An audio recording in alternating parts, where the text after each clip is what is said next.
Hello everyone. आज के इस वीडियो में हम इतिहास विषय की पाठ्य योजना का निर्माण करेंगे। मित्रों, आज का जो अपना प्रकरण है वो है 1857 की क्रांति के जो प्रमुख कारण थे। ये हो जाएगा आपका प्रकरण।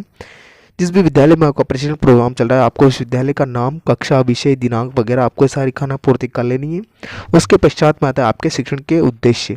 तो शिक्षण के बिंदु और शिक्षण के उद्देश्य के अंदर आपको दो कॉलम बनाना है, शिक्षण के उद्देश्य और अपेक्षित व्यवहारगत परिवर्तन। तो शिक्षण के उद्देश्य है वो लिखने से पहले मैं आपको बता दूं, अगर अब तक आपने हमारे चैनल को सब्सक्राइब नहीं किया तो प्लीज़ चैनल को सब्सक्राइब कर दीजिए और वीडियो को लाइक कर दीजिए मित्रों। और जो घंटी वाला आइकन है उसको ऑन कर दीजिए ताकि आपको वीडियो डलने पर या कोई भी सूचना डलने पर आपको नोटिफिकेशन सबसे पहले प्राप्त हो सके। तो इस प्रकार से दो कॉलम तैयार कर लीजिए मित्रों। ये दो कॉलम तैयार करने के पश्चात देखिए, मैंने एक तरफ तो आपके शिक्षण के उद्देश्य लिखा है, जो पहला ज्ञानात्मक, द्वितीय वो, तृतीय ज्ञानोपयोग, चतुर्थ कौशल, पंचम आपका अभिवृत्ति और शिक्षा आपका अभिरुचि। इस प्रकार से आपको जो छह शिक्षण के उद्देश्य मैंने लिखा है, इनसे संबंधित जो अपेक्षित व्यवहारगत परिवर्तन मैंने लिखा है, उन अपेक्षित व्यवहारगत परिवर्तन को आप ध्यानपूर्वक लिख लीजिएगा मित्रों। ये लिखने के पश्चात मित्रों आपकी नेक्स्ट रीडिंग है शिक्षण के बिंदु। तो शिक्षण के बिंदु के अंदर पहला शिक्षण का बिंदु मैंने लिखा है वो है राजनीतिक कारण, दूसरा है भारतीय भाषा संस्कृति पर आघात, तृतीय पेंशनें बंद करना। इस प्रकार से तीन बिंदु मैंने शिक्षण के बिंदु लिखा है, इनको आप ध्यानपूर्वक लिख लीजिए। शिक्षण की विधि, जो शिक्षण की विधि आप पढ़ाने के लिए प्रयुक्त करें, जैसे व्याख्या विधि, कथन विधि, प्रश्नोत्तर विधि, इस विधि का अपन इसमें प्रयोग करेंगे इस पाठ्य योजना के अंदर। तो नेक्स्ट रीडिंग आपकी सहायक सामग्री है, जिसको सहायक शिक्षण सहायक सामग्री बोला जाता है। शिक्षण सहायक सामग्री के अंदर चौक हो जाएगा, डस्टर हो जाएगा, लपेट प्लग हो जाएगा, शाम पटक पट हो जाएगा, चार्ट मॉडल, जो भी चीज़ आप उपयोग करेंगे तो वो उसके अंदर आ जाएगी।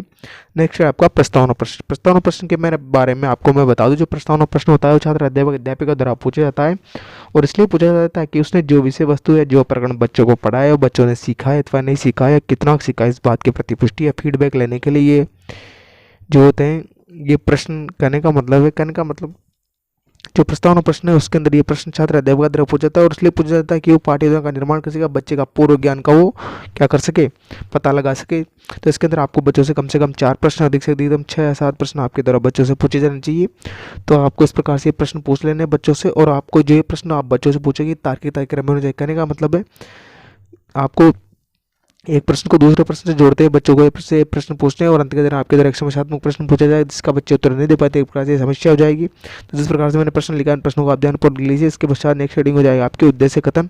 उद्देश्य कथन में आप लिखेंगे, बच्चों आज हम 1857 के प्रमुख कारणों के बारे में विस्तार पूर्वक चर्चा करेंगे। नेक्स्ट रीडिंग है आपकी इसके पश्चात में प्रस्तुतिकरण। तो प्रस्तुतिकरण के अंदर आपको 5 कॉलम बना लें। पहला है शिक्षण बिंदु, दूसरा है छात्र अध्ययन क्रिया, तीसरा विद्यार्थी क्रिया, चौथा है सहायक सामग्री, और पांचवा है श्यामपट कार्य। इस तरह से आपको 5 कॉलम तैयार कर लेने। 5 कॉलम तैयार करने के पश्चात में जो शिक्षण बिंदु वाला कॉलम है उसके अंदर आपको पहला शिक्षण बिंदु लग रहा है राजनीतिक कारण। तो इसके संबंधित मैंने आपको विकासात्मक प्रश्न लिखा है, जिन विकासात्मक प्रश्नों को आप लिख लीजिए। और जो छात्र अध्यापक कथन है उसके अंदर मैंने आपको जो भी राजनीतिक कारण है 1857 की क्रांति से संबंधित वो सारे राजनीतिक कारण मैंने छात्र अध्यापक कथन के अंदर मैंने आपको लिखा दीजिए। आप ध्यानपूर्वक इनको लिख लीजिए। और सहायक सामग्री के अंदर देखिए मैंने चित्र वगैरह भी लगा रखा है, तो आप भी चाहें तो ऐसे लगा सकते हैं। और जो श्यामपट कार्य है उसको कंप्लीट करने के लिए आप ब्लैक चार्ट ले लीजिए। ब्लैक चार्ट के अंदर आपको पेन से जो भी मैंने छात्र अध्यापक कथन लिखा है इसमें आप महत्वपूर्ण बिंदुओं को छांट लीजिए। उन महत्वपूर्ण बिंदुओं को आप किस में लिख लीजिए, श्यामपट कार्य के अंदर, जैसे ब्लैक चार्ट लगाया उसके अंदर। इसके पश्चात है आपके बोध प्रश्न। जो बोध प्रश्न है वो बोध प्रश्न के बारे में आप बताओ। जो बोध प्रश्न होते हैं वो छात्र अध्यापक द्वारा पूछे जाते हैं, और इसलिए पूछा जाता है कि जो बच्चे हैं वो जो विषय वस्तु पढ़ाई जा रही है उससे उसका ध्यान इधर उधर भंग नहीं या भटके नहीं, या उनका ध्यान उसमें एकाग्रचित होकर लगा रहे। इसलिए बोध प्रश्न छात्र अध्यापक द्वारा पूछे जाते हैं। इस प्रकार से आपको सारी चीज लिख लेना। इसके पश्चात नेक्स्ट आपका जो द्वितीय पेज है, द्वितीय पेज के ऊपर आपको भी 5 कॉलम तैयार कर लेना। शिक्षण बिंदु, छात्र क्रिया, विद्यार्थी क्रिया, सहायक सामग्री और श्यामपट कार्य। और जो शिक्षण बिंदु वाला कॉलम है इसके अंदर आपको द्वितीय शिक्षण बिंदु लिखना है, भारतीय भाषा संस्कृति पर आघात। इस शिक्षण बिंदु के अंतर्गत देखिए मैंने आपको विकासात्मक प्रश्न और छात्र अध्यापक कथन लिखा दिया है, और जो श्यामपट कार्य है उसको मैंने परिपूर्ण करवा दिया है। और जो बोध प्रश्न है, बोध प्रश्न के बारे में मैंने बता दिया है किसके बारे में, कि बोध प्रश्न क्यों पूछे जाते हैं और किसके द्वारा पूछे जाते हैं। फिर भी एक बार और बता देता हूँ, जो बोध प्रश्न होते हैं वो छात्र अध्यापक के द्वारा पूछे जाते हैं, इसलिए पूछे जाता है ताकि बच्चों का ध्यान पढ़ाए गए विषय वस्तु या प्रकरण से जो भी आप विषय वस्तु पढ़ा रहे हैं उससे बच्चों का ध्यान इधर उधर भंग नहीं हो। कहने का मतलब है उनका पूरा ध्यान एकाग्रचित होकर जो विषय वस्तु आप पढ़ा रहे हैं उसमें बच्चों का ध्यान एकाग्रचित होकर लगा रहे। इस वजह से ये बोध प्रश्न छात्र अध्यापक द्वारा पूछे जाते हैं। तो इस प्रकार से आपको सारे बोध प्रश्न लिख लें मित्रों। अगर अब तक आपने हमारे चैनल को सब्सक्राइब किया तो प्लीज़ चैनल को सब्सक्राइब कर लीजिए और वीडियो को लाइक कर दीजिए, क्योंकि सब्सक्रिप्शन का कोई भी चार्जेस नहीं मित्रों, ये फ्री ऑफ कॉस्ट है। तो प्लीज़ चैनल को जरूर सब्सक्राइब करें और वीडियो को जरूर लाइक करें।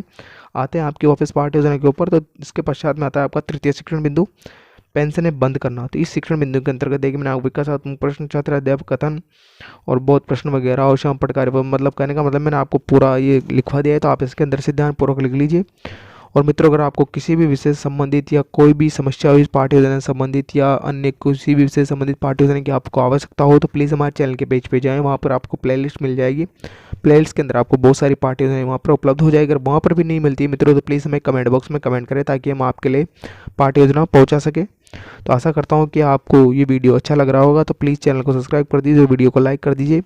मित्रों, इसके पश्चात में जो आपकी पाठ्य योजना है वहीं पे समाप्त होती है, लेकिन उससे पहले आप कोडिंग लगा लेनी मूल्यांकन प्रश्न। जो मूल्यांकन प्रश्न होते हैं वो छात्र अध्यापक द्वारा पूछे जाता है और इसलिए पूछा जाता है कि उससे जो विषय वस्तु बच्चों को पढ़ाई है वो बच्चों ने सीखी अथवा नहीं सीखी है, कितनी सीखी, इस बात की प्रतिपुष्टि या फीडबैक लेने के लिए ये मूल्यांकन प्रश्न छात्र अध्यापक द्वारा किए जाते हैं। और उसके द्वारा ये मूल्यांकन प्रश्न किसी भी प्रकार के बनाए जा सकते, लघुत्रात्मक, अति लघुत्रात्मक, निबंधात्मक, बहुविकल्पात्मक, किसी भी प्रकार के प्रश्न बनाए जा सके। केवल उनका या आपका एकमात्र उद्देश्य बच्चों का मूल्यांकन करना है। तो इस प्रकार से आपके द्वारा बच्चों के लिए ये मूल्यांकन प्रश्न तैयार कर लेने और अंत के द्वारा आपके द्वारा बच्चों को गृह कार्य देना है। करने का मतलब गृह कार्य ऐसा देना है जिस घटना स्तर से आपने दिनदयापन कार्य करवाया उस घटना स्तर को ध्यान में रखते हुए आपको बच्चों को गृह कार्य देना ताकि बच्चे घर पर जाकर आसानी से उस गृह कार्य को कर सके।